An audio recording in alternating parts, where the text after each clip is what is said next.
रसूलुल्लाह की सुन्नत पे अमल करना होगा, जिहाद का ऐलान करना होगा। हम कमजोर नहीं हैं। अभी यहाँ बातें हो रही थी कि पाकिस्तान मईशत के लिहाज से कमजोर है, हम और मामला से कमजोर है। नहीं है कमजोर, ईमानियात कमजोर है। 313 होकर वक्त के सुपर पावर से रसूलुल्लाह ने टकराए हैं और सहाबाए किराम ने साथ दिया है और फिर उन हजार को नेस्त नाबूद किया है।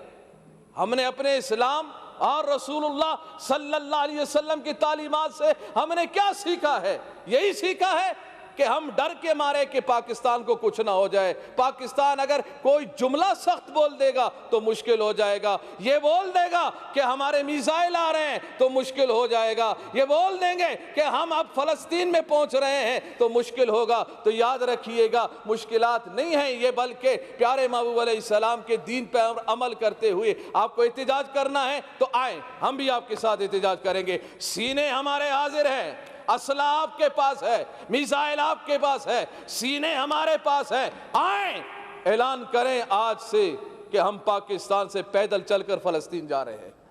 हम फलस्तीन जाकर हम अपने मजलूम मुसलमानों की मदद करेंगे, उनके साथ ताउन करेंगे, अपना सीना पेश करेंगे, अपनी जानें पेश करेंगे और इंशाअल्लाह उस यूरोप के नाजायज औलाद इसराइल को घुटने टेकने पर मुसलमान तलवारों के जरिए ही मजबूर कर सकते हैं। इसके अलावा इन करारदादों से और अक़वाम मुत्तहिदा से भीख मांग के, यूरोपीय यूनियन से भीख मांग मांग के फलस्तीनियों को हम आजादी नहीं दे सकते हैं। हम कुरान हाथ में लेके, रसूलुल्लाह की तलवार को हाथ में लेकर और आवाज ये बुलंद कर दे कि मोहम्मद बिन कासिम के हम मानने वाले हैं, उनके सिपाही हैं, हम सलाउद्दीन अय्यूबी के सिपाही हैं, हम सहाबा के सिपाही हैं। हमारे मुसलमानों पर जो तशद्दुद किया जा रहा है, हम आ रहे हैं। संभाल सकते हो तो संभालो,